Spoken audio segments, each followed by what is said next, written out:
नमस्कार, आपके साथ मैं हूं सुरभि शर्मा। दिल्ली में पुलिस की अब ट्रैक्टर परीक्षा होने वाली है और वो इसलिए क्योंकि आज किसान के ट्रैक्टर मार्च पर सुनवाई में सुप्रीम कोर्ट ने साफ कहा कि पुलिस देखे दिल्ली में किसे आने देना है और किसे नहीं। आज कोर्ट ने किसी भी ऑर्डर को पास करने से इनकार कर दिया। अब बुधवार को दूसरी बेंच मामले की सुनवाई करेगी। कोर्ट में अटॉर्नी जनरल की ओर से कहा गया कि ट्रैक्टर परेड में 5000 लोग दिल्ली आएंगे, जिससे सुरक्षा व्यवस्था बिगड़ सकती है। लेकिन कोर्ट ने कहा कि वो फर्स्ट अथॉरिटी नहीं है, ये देखना पुलिस का काम है। फिलहाल मामले की अगली सुनवाई अब बुधवार को होनी है, लेकिन पुलिस के लिए अब परीक्षा की घड़ी है। 26 जनवरी को किसानों की ट्रैक्टर परेड को लेकर टेंशन हाई है। गौनिका अरोड़ा, इंडिया टीवी संवाददाता, सुप्रीम कोर्ट से हमारे साथ जुड़ चुकी हैं और साथ ही गाजीपुर बॉर्डर से मनीष प्रसाद हमारे साथ हैं। गौनिका, कोर्ट में आज क्या हुआ इस पूरे मामले को लेकर? देखिए, एप्लीकेशन दिल्ली पुलिस की तरफ से थी जिसमें ये कहा गया था कि जो 26 जनवरी की ट्रैक्टर परेड निकालने की किसान योजना बना रहे हैं उस पर रोक लगाई जाए और उस पर सुप्रीम कोर्ट की तरफ से किसानों को नोटिस भी जारी किया गया था। लेकिन आज जब सुनवाई शुरू हुई तो सुनवाई शुरू होते ही सीजीआई ने कह दिया कि ये मामला लॉ एंड ऑर्डर का है और इसलिए दिल्ली पुलिस इस मामले को देखे कि किसे प्रदर्शन की इजाजत देनी है, कितने लोगों को देनी है, और ये सारा मामला जो है वो दिल्ली पुलिस को डिसाइड करना है। इस मामले में कोर्ट इंटरफेयर नहीं कर सकता है। जबकि अटॉर्नी जनरल जो कि दिल्ली पुलिस की तरफ से पेश हो रहे हैं, उन्होंने ये कहा कि क्योंकि कोर्ट किसानों के मसले पर सुनवाई कर रहा है, इसलिए ऐसे में कोर्ट की तरफ से एक एंट्रीम ऑर्डर पास कर दिया जाए। लेकिन सीजीआई ने इस बात से इनकार कर दिया। उन्होंने कहा कि ये मामला लॉ एंड ऑर्डर का, इसलिए दिल्ली पुलिस इस मामले को देखे और ये भी कह दिया है कि अब दूसरी बेंच इस मामले की सुनवाई करेगी, यानी कि चीफ जस्टिस की अध्यक्षता वाली बेंच जो कि किसानों के मसले पर सुनवाई करती आई है, वो इस मसले पर सुनवाई नहीं करेगी। और ये भी कह दिया है कि इस मामले की सुनवाई परसों होगी और सभी का जो भी उनकी जो भी किसी को कहना है वो सब सुनवाई जो है वो परसों ही की जाएगी। फिर चाहे वो कमेटी की बात हो या फिर किसी और मसले पर बात हो, चाहे वो रिपब्लिक डे की परेड की बात हो, ये सारी सुनवाई जो है वो परसों होगी। आज कोर्ट की तरफ से कोई ऑर्डर पास नहीं किया गया। हालांकि दिल्ली पुलिस की तरफ से एक कंसर्न बार बार जताया गया है कि इतने लोगों का जो प्रदर्शन है वो 26 जनवरी के दिन नहीं हो सकता है। ऐसे में कोर्ट इस मामले में इंटरफेरेंस करे, क्योंकि उनकी तरफ, क्योंकि सीजीआई ने पिछली सुनवाई में भी ये कहा था कि आप क्या उन्हें कोई ऐसा स्पॉट दे सकते हैं जहां प्रदर्शन कर सकते हैं, तो उस पर दिल्ली पुलिस की तरफ से ये कहा गया था कि अगर हम कुछ लोगों को भी अंदर आने की इजाजत देंगे तो वो लोग उसके बाद कहां चले जाएंगे ये हम नहीं कह सकते हैं। और 5000 लोगों को 26 जनवरी के दिन दिल्ली में एंटर करने देना ये सिक्योरिटी के लिहाज से ठीक नहीं है। कानून व्यवस्था का हवाला देते ही कोर्ट का रुख किया गया था। गौनिका, अब मैं एक बार मनीष प्रसाद का रुख करना चाहूंगी। गाजीपुर बॉर्डर से हो हमारे साथ है मनीष। लॉ एंड ऑर्डर का सवाल है, क्या कहना है किसानों का अब इस पूरे मामले पर, और इस बीच पुलिस की तरफ से क्या तैयारी 26 जनवरी और साथ ही इस ट्रैक्टर मार्च को देखते हुए?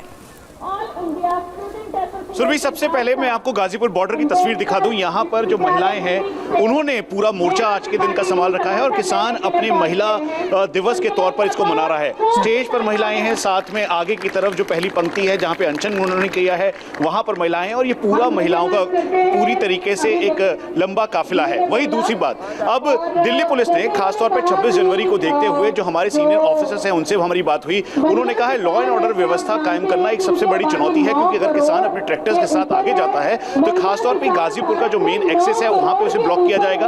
उसके अलावा कहीं से भी आईपी एक्सटेंशन जो इंद्रप्रस्थ पार्क है दरअसल उसको क्रॉस नहीं करने दिया जाएगा। आनंद विहार का एक्सेस बंद होगा, यानी दिल्ली पूरी तरह से 25 तारीख को ही चारों तरफ से ब्लॉक कर दिया जाएगा ताकि किसान अंदर ना जा सके।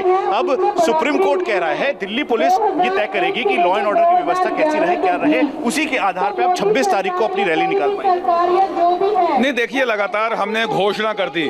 आज सुप्रीम कोर्ट में हेयरिंग है इस मामले पर और सुप्रीम कोर्ट का फैसला जो भी हो, लेकिन हमारी तरफ से चेतावनी और सूचना पुलिस को दे दी गई कि हम जो है 26 तारीख को परेड करेंगे, शांतिपूर्वक करेंगे और जिस तरह देश का गणतंत्र की परेड होती है उसी तरह हम भी झांकियों के रूप में। 5000 किसान अगर दिल्ली में जाएगा लॉ एंड ऑर्डर की व्यवस्था खराब होगी, ऐसा दिल्ली पुलिस कह रही है। नहीं, हम कहते हैं कि दिल्ली की लगभग कई करोड़ की आबादी है, लॉ एंड ऑर्डर तब दिक्कत नहीं आती तो किसान से दिक्कत क्यों आ रही है? किसान भी तो वैसे ही जैसे दिल्ली के लोग हैं, नागरिक हैं, वैसे ही देश का किसान है। ट्रैक्टर लेकर जाएंगे, उस रेडियस पर जाएंगे, राजपथ के आसपास जाएंगे? तो लाखों करोड़ों कारें घूम रही हैं दिल्ली के अंदर, उनसे दिक्कत नहीं है, ट्रैक्टर से दिक्कत है। ये सवाल उनसे भी पूछना चाहिए कि ट्रैक्टर और कार में अंतर क्या है। जब कार चल सकती है लाखों की संख्या में, तो अगर 50,000 ट्रैक्टर चला जाएगा तो कोई लॉ एंड ऑर्डर बिगड़ जाएगा, ये सवाल है। सुरभि, इस समय की तस्वीर ये है, ये आप देखें तो ये मंच गाजीपुर का है और गाजीपुर से ये सीधा रास्ता सीधा इंद्रप्रस्थ जो पार्क है वहां पर जाता है। दिल्ली पुलिस के सीनियर ऑफिशियल्स और साथ में जॉइंट सीपी ट्रैफिक के मुताबिक दरअसल इस रोड को पूरी तरीके से ब्लॉक कर दिया जाएगा और अमूमन जब भी गणतंत्र दिवस या फिर स्वतंत्रता दिवस मनाया जाता है तो उस दौरान पूरी दिल्ली 25 तारीख को ही पूरी तरीके से ब्लॉक कर दी जाती है इमरजेंसी सर्विसेज के तौर पर ही जो वाहनों की आवाजाही होती है। तो इसीलिए ये एक बड़ा मौका होगा और डेडलॉक की स्थिति जहां सरकार और किसानों के बीच है तो वहीं दिल्ली पुलिस और किसानों के बीच भी बनती नजर आ रही है। चलिए, इस बीच ये भी बता दें कि 26 जनवरी को किसान संगठनों के ट्रैक्टर मार्च पर कृषि राज्य मंत्री कैलाश चौधरी ने भी अब अहम बयान दिया है। उन्होंने कहा कि ट्रैक्टर मार्च से दुनिया में भारत की छवि खराब होगी। ऐसे में किसान संगठनों के नेता राष्ट्रीय पर्व को शांतिपूर्वक मनाएं। कैलाश चौधरी ने यह भी कहा कि अगर किसान संगठन समाधान चाहते हैं तो सरकार समाधान के लिए हमेशा तैयार है। तो इनसे यही कहना चाहता हूं कि उस दिन गणतंत्रता दिवस है और देश का राष्ट्रीय पर्व है और उस दिन हम सब मिलकर इस राष्ट्रीय पर्व को मनाएं, जिससे कि विश्व के अंदर ये मैसेज नहीं जाए जो आज पूरा देश है नरेंद्र मोदी जी की तरफ देख रहा है, वहीं भारत की ओर देख रहा है, हम सपने देख रहे हैं भारत विश्व गुरु बने।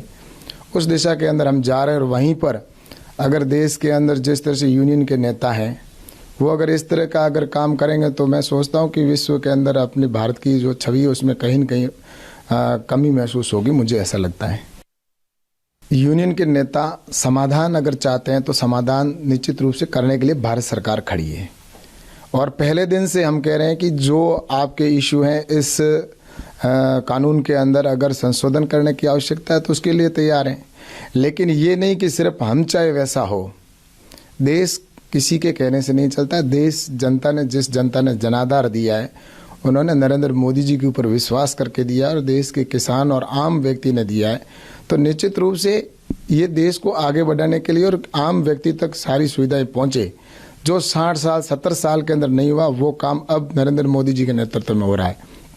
तो मैं तो यही कह सकता हूं कि इन्हीं बिलों के माध्यम से निश्चित रूप से किसान को आत्मनिर्भरता मिलेगी और बाकी जो ट्रैक्टर रैली या अन्य जो बात कर रहे हैं मैं तो उनसे यही कहूँगा कि देश के अंदर सब शांति बनाकर और जो आपकी बात है उसको इशू को रखें और उसका समाधान है वो निश्चित रूप से नरेंद्र मोदी जी की सरकार है वो समाधान करने के लिए भारत सरकार है वो खड़ी। और मैं तो यही कहता हूं कि इसका समाधान बातचीत से निकलेगा और क्लोज बाई क्लोज बात होगी तो निश्चित रूप से समाधान निकलेगा, क्योंकि बिंदुओं पर आए आप बिना सिर्फ रिफिल करना। तो ऐसे तो कल कानून जितने भी देश के अंदर बनते हैं सब इस तरह से कोई न कोई शक्ति खड़ी होकर कहेगी नहीं ये कानून काम का नहीं है, ऐसे नहीं होता। आज धारा 370 हटी, कल उसके लिए कोई खड़ा हो जाएगा, फिर सीए के लिए कोई आ जाएगा, तो ऐसे देश नहीं चलता है। देश अगर इसमें कोई आपको लगता है तो बातचीत के लिए तैयार और पूरा देश इस बिल का समर्थन कर रहा है। पूरे देश के अंदर सब जगह किसान इस बिल की तारीफ कर रहे हैं और उससे भी इस साल मिला है। तो मैं तो ये कहता हूँ सिर्फ किसान यूनियन के अंदर बैठे नेता यही किसान नहीं है, किसान देश के अन्य क्षेत्र के अंदर बैठे वो भी किसान है, उनकी बात को समझें और राजनीति को छोड़कर और इस समस्या के समाधान की ओर आगे बढ़े, ऐसा मेरे किसान यूनियन के नेताओं से निवेदन है। किसान आंदोलन से जुड़ी एक और बड़ी खबर भी बता दें। संयुक्त किसान मोर्चा ने भारतीय किसान यूनियन के प्रधान गुरनाम सिंह चढ़ूनी को सस्पेंड कर दिया है। गुरनाम सिंह पर राजनीतिक पार्टियों के नेताओं से मिलने के चलते अनुशासनात्मक कार्रवाई की गई है। इस फैसले के बाद संयुक्त किसान मोर्चा की 7 सदस्यीय कमेटी से फिलहाल चढ़ूनी को बाहर कर दिया गया है। और इतना ही नहीं, कल सरकार से मिलने वाली किसान कमेटी में भी गुरनाम सिंह नहीं होंगे।